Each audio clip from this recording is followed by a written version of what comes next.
So మరి మనసంతా నువ్వే ఉదయ్ కిరణ్ గారిని మీరు సెలెక్ట్ చేసుకున్నారు. ఏంటి ఉదయ్ కిరణ్ గారితో మీకున్న రిలేషన్షిప్ అండ్ ఆయన అంటే ఎందుకు అంత ఇష్టం? మరి సెకండ్ మూవీకి కూడా ఆయన్నే ఎందుకు సెలెక్ట్ చేసుకున్నారు? ఎందుకంటే చిత్రం సినిమా మార్నింగ్ షోకి దశరథ్ నాకు బాగా క్లోజ్ ఫ్రెండ్, తను తీసుకెళ్ళాడు. మార్నింగ్ షో చూసినప్పుడు సీట్లు లేవు, మేము కొంచెం లేట్గా వెళ్ళి అక్కడెక్కడో నాగోల్ క్రాస్ రోడ్స్లో యాదగిరి థియేటర్ ఏదో ఉంది, అది కొత్తగా కట్టిన థియేటర్, హౌస్ఫుల్. సో సీట్లకి మధ్యలో స్టెప్స్ ఉంటాయి కదా, మేమందరం అక్కడ కూర్చొని చూసాం. సడన్గా ఇంటర్వెల్లో చూస్తే నా పక్క కూర్చున్న కుర్రాడు ఉదయ్ కిరణ్, అవతల పక్క దశరథ్ ఉన్నాడు. సో అప్పుడు హాయ్ అని చెప్పి అప్పుడు దశరథ్ పరిచయం చేశాడు. ఇంకా అప్పటి నుంచి మేము సినిమాతో సంబంధం లేకుండా బాగా ట్రావెల్ చేసేవాళ్ళం. ఎందుకంటే అప్పటికే ఇండస్ట్రీలో నేను అందరు పెద్ద స్టార్స్తో పనిచేస్తున్న అసోసియేట్ని, సో అప్పటికే ఫారెన్ ఎక్కువ తిరిగిన అసోసియేట్ని. అసిస్టెంట్ డైరెక్టర్స్లో కార్ డ్రైవ్ చేసి నేనే మా డైరెక్షన్ డిపార్ట్మెంట్ని పిక్ చేసుకున్న ఒక లగ్జరీ ఉన్న అసోసియేట్ని. సో ఇలాంటివన్నీ కొంచెం న్యాచురల్గా ఐ క్యాచింగ్గా ఉంటాయి కదా. సో అండ్ అప్పటికే నేను సురేష్ ప్రొడక్షన్స్లో చేయటం, సో ఉదయ్కి కూడా కెరీర్ బిగినింగ్ కాబట్టి నాకు తోచిన సలహాలు అవి చెప్తూ ఉండేవాడిని. సెకండ్ ఫిలిం తను నువ్వు నేను స్టార్ట్ అయ్యే టైంలో మేమిద్దరం కలిసి ఏవిఎస్ గారు ప్రొడ్యూసర్గా ఓ సినిమా అనుకున్నాం. దాని స్క్రిప్ట్ రాస్తున్నప్పుడు ఆయన కొంచెం అంకుల్ సినిమా తేడా కొట్టి ఫైనాన్షియల్గా డల్ అయ్యి మళ్ళీ ఆయన ఆర్టిస్ట్గా బిజీ అయిపోయారు. అప్పుడు ఎంఎస్ రాజు గారు సినిమా చేద్దామని పిలవంగానే ఈయనైతే బెటర్ అనుకొని ఈయనకి చెప్పా. ఆయన మహేష్ బాబు కథ చెప్పమన్నారు. మహేష్ బాబుతో లవ్ స్టోరీ ఏం చేస్తాం, మంచి మాస్ సినిమా చేద్దామని నేను ఉదయ్ కిరణ్ని పరిచయం చేశాను.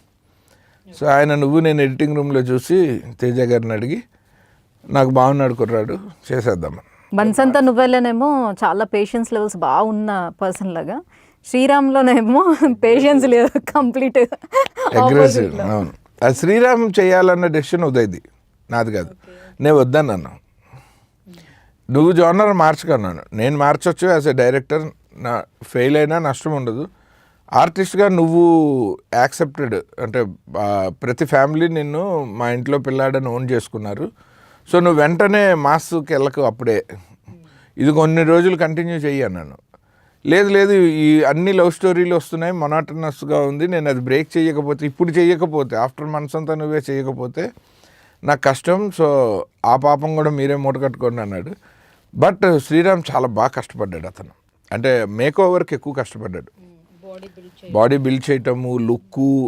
నేను కూడా ఆ సినిమాని కొంచెం నాయకుల్లో కమల్ హాసన్లా చూపించాలి ఉదయన్ అని చెప్పి ఆ టోన్ తీసుకొచ్చాను సినిమాకి. చాలా కష్టపడ్డాం. నాకు వినాయక్ గారు చెప్పారు ఆ తర్వాత కలిసి, నాకు మీ అన్ని సినిమాల్లోనూ షార్ట్ టేకింగ్ అద్భుతంగా నచ్చింది శ్రీరామ్ అండి అన్నారు ఆయన. సో అలాంటి ఒక మంచి మాస్ డైరెక్టరు దాన్ని ఎక్నాలెడ్జ్ చేయటం అన్నది ఇట్స్ ఎ గుడ్ క్రెడిట్ అనుకుంటున్నాను. అలా శ్రీరామ్ చేశాం. సో ఉదయ్ కిరణ్తో మీకు కాస్త లాంగ్ జర్నీ ఉంది, 2 సినిమాలు చేశారు అండ్ మీరు పిక్ చేసుకున్నటువంటి హీరో కదా. సో ఆయన సడన్ డెత్ ఎలా అనిపించింది? అది చాలా బాధ అండ్ కోపం, మిక్స్డ్ ఎమోషన్ అది. ఇప్పుడు న్యాచురల్గానో యాక్సిడెంటల్ డెత్ అయితే విపరీతంగా ఏడ్చేసేవాడిని. అతన్ని డెసిషన్ తీసుకోవటం చాలా కోపం తెప్పించింది. ఎంత పరిస్థితి అయినా మన జీవితం కంటే గొప్పదేం కాదు కదండి. ఒక కష్టం, ఎండమూరి గారు మేము చిన్నప్పుడు చదివిన నవల్స్లో చెప్పేవాడు ఆయన, ఈ లైఫ్లో వచ్చే ఏ ప్రాబ్లం అయినా మరణం కంటే పెద్దది కాదు. సో అతనికి నేను చాలాసార్లు ఆ విషయం చెప్పాను కూడా. అండ్ అతను కూడా తనతో తను ఫైట్ చేసుకున్నాడు. చాలా చెప్పాను. అతను చాలా పర్సనల్ విషయాలు షేర్ చేసుకున్నాడు. సూసైడ్ చేసుకునే 1 వీక్ బిఫోర్ కూడా మేము మిడ్నైట్ 12:10 నుంచి మార్నింగ్ 6:30 దాకా ఫోన్ కాల్లో మాట్లాడుకున్నాం. అంటే అప్పుడు కూడా బాధగా కాదు, ఆనందంగా మాట్లాడాడు. చాలా జుబిలియంట్గా ఉన్నాడు. అప్పుడు బెంగళూరులో తన వైఫ్ పార్టీలో ఉన్నారు. నేనే చెప్తూ ఉన్నాను, తనతో వెళ్ళి బెంగళూరు వచ్చాక కలుద్దాము, పాపం తన టైం అంతా నేను తినేస్తున్నట్టు ఉంది, మీరిద్దరూ స్పెండ్ చేయండి. లేదు షీఈ్ హ్యాపీ, షీఈ్ ఫైన్, మేము హ్యాపీగా న్యూ ఇయర్. అప్పుడు తన ఆనందానికి కారణం ఏంటంటే అత్తారింటికి దారేది లాంటి సినిమా ఒక ఇండస్ట్రీ హిట్ అయితే మళ్ళీ ఒక సాఫ్ట్ ఫ్యామిలీ లవ్ స్టోరీలకి జానర్ వచ్చింది, అన్ని మాస్ సినిమాలే కాకుండా. So this is the time that we have to explore this new trend అని, అలాంటి కథలు చేద్దాం అన్నగారు మనం అని చాలా హ్యాపీగా చెప్పారు తను. ఆ 1 వీక్లోనే ఈ డెసిషన్ తీసుకోవటం అన్నది నేను జీర్ణించుకోలేకపోయాను. ఎందుకంటే నాకు ఎనీడే నేను ఒక కథ అనుకుంటే వెంటనే పట్టాలు ఎక్కించడానికి నాకు మనసంతా నువ్వే లాంటి సూపర్ హిట్ కాంబినేషన్ కంటే గొప్ప కాంబినేషన్ ఏముంటుంది మార్కెట్లోకి వెళ్ళటానికి. So I became handicapped because of his wrong decision in the industry. అంతే కదా, మీకు ఎప్పుడు మన సో ఆప్షన్స్ ఉన్నాయి అని తెలుసుకున్న తర్వాత కూడా ఎందుకు అలా చేసుంటారంటారు? అది తను అంటే బేసిక్గా సూసైడల్ టెండెన్సీ అన్నది ఇట్ కమ్స్ బై నేచర్. దేనికి రియాక్ట్ అవుతారో తెలీదు. అంటే తల్లో తెల్ల వెంట్రుక కనబడినా సూసైడ్ చేసుకునే వాళ్ళు ఉన్నారు, ఆ టెండెన్సీ సివియర్గా ఉన్నప్పుడు. అండ్ ఐఎమ్ ఏజింగ్ మానసిక పరిస్థితి అది ఇట్స్ ఎవరు దాన్ని ప్లాన్ చేయడండి. సూసైడ్ అన్నది దాని మీద చాలా రీసెర్చ్ చేసాము. అది ఎవరు ప్లాన్ చేయరు, spur of decision. And it can be easily postponed. ఆ టైంకి ఏదైనా చిన్న డిస్టర్బెన్స్ వస్తాయి. వీడికి అట్లాంటి డిస్టర్బెన్స్ రాలేదని బాధపడ్డా నేను. గబుక్కుని ఎవరైనా ఇంటికి వచ్చినా, టకటగా డోర్ కొట్టినా, లేకపోతే ఏదైనా something important would have happen, అలాంటివి ఉంటే సూసైడ్లు ఈజీగా తప్పుకుంటాయి. అది ఆ మొమెంటరీ వీక్నెస్ అది.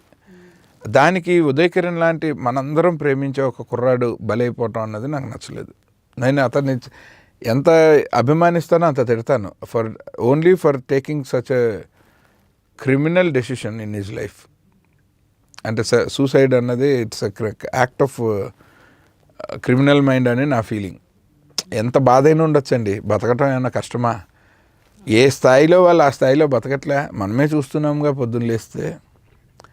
ఇదైతేనే నేను బతుకుతానని, దానికే ఎక్కువ ధైర్యం కావాలి. అంత మొండితనం ఉండకూడదు అనుకుంటాను నేను. బతకడానికి 100 కారణాలు ఉన్నాయి, ఎస్పెషల్లీ ఉదయ్ కిరణ్ లాంటి అందరం ప్రేమించే మనుషులకి. ఇప్పుడు అతనికి ప్రేమ కొరత లేదు. అతను అనుకున్న 1-2 రిలేషన్స్లో రాకపోయినా లార్జ్ నెంబర్ ఆఫ్ లవ్ ఉంది కదా. అది చాలా అదృష్టం కదండి, అది రావటం కూడా. నేనే నా కళ్ళతో చూశాను, రోడ్డు మీద ఎక్కడో చూసినట్టుందని వెళ్ళిపోవటం చూశాను. ఉదయ్ కిరణ్ని చూసి జనం దగ్గరికి వచ్చి మీరు చిత్రం హీరో కదండి అని అడిగి వెళ్ళిపోయిన వాళ్ళని చూశాను. నువ్వు నేను రిలీజ్ అయ్యాక మీరు సార్ మీరు సూపర్గా చేశారు సార్ నువ్వు నేనులో అని చెప్పి ఒక ఫోటో సార్ అని వెళ్ళిపోవటం చూశాను. అసలు ఉదయ్ కిరణ్ రోడ్డు మీద నడవలేకపోవటం చూశాను మనసంతా నువ్వే రిలీజ్ తర్వాత.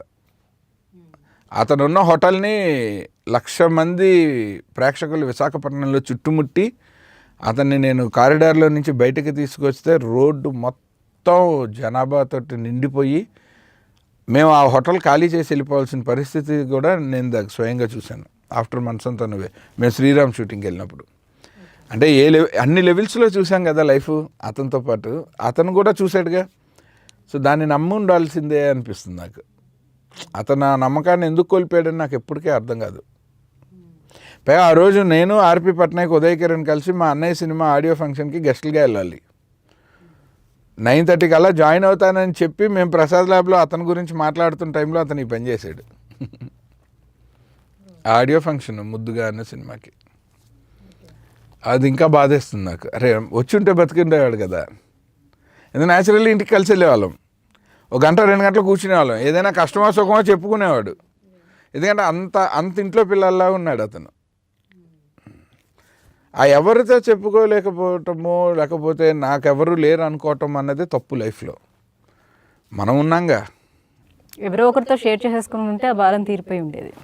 మహా అయితే తిడతారు అంతేగా, ఎందుకు ఇట్లా చేసావనో ఎందుకు ఇలా ఆలోచించావనో తిడతారు, అంతకంటే ఇంకేం చేయరు కదా. అది ఆ ఛాన్స్ తీసుకోవాలి. అసలు అయినా ఎవరి మీదైనా డిపెండ్ అవటం ఎందుకంటే, కష్టపడి పైకి వచ్చిన వాడికి ఇంకోళ్ళ అవసరం ఏముంది? ఎవరూ లేని ఇండస్ట్రీకే అంత ధైర్యంగా వచ్చాడు కదా, వచ్చి ఆ స్టార్డమ్ చూశాడు కదా, దాన్ని బిలీవ్ చేయాలి. అంటే అంత ధైర్యంగా వచ్చిన పర్సన్ అంత సెన్సిటివ్గా ఉంటాడా అని కూడా అనిపిస్తుంది. డెఫినెట్గా సెన్సిబుల్గా ఉన్న వాళ్ళు ఉన్నారు, ఇప్పటికీ ఉన్నారు ఇండస్ట్రీలో. అలా చూసుకుంటే చాలామంది especially artists are more sensible people అండి. ఇవాళకి ఎంతో ఎక్కువ సక్సెస్ అయినా కూడా వాళ్ళు ఎక్కువ తొందరగా స్పందించేస్తారు చిన్న చిన్న విషయాలకి. దేనికి స్పందించాలి దేనికి స్పందించకూడదు అన్న విచక్షణ టెక్నీషియన్లకి ఎక్కువ ఉంటుంది, రైటర్స్కి డైరెక్టర్లకి నిర్మాతలకి. ఆర్టిస్టులకు ఉండదు. వాళ్ళకి ఫ్రాక్షన్ ఆఫ్ సెకండ్స్లో కోపం వచ్చేస్తుంది, మళ్ళీ ఫ్రాక్షన్ ఆఫ్ సెకండ్స్లో అంతకంటే ఎక్కువ ప్రేమ వచ్చేస్తుంది. రెండు తట్టుకోవటం కష్టమే. రైట్.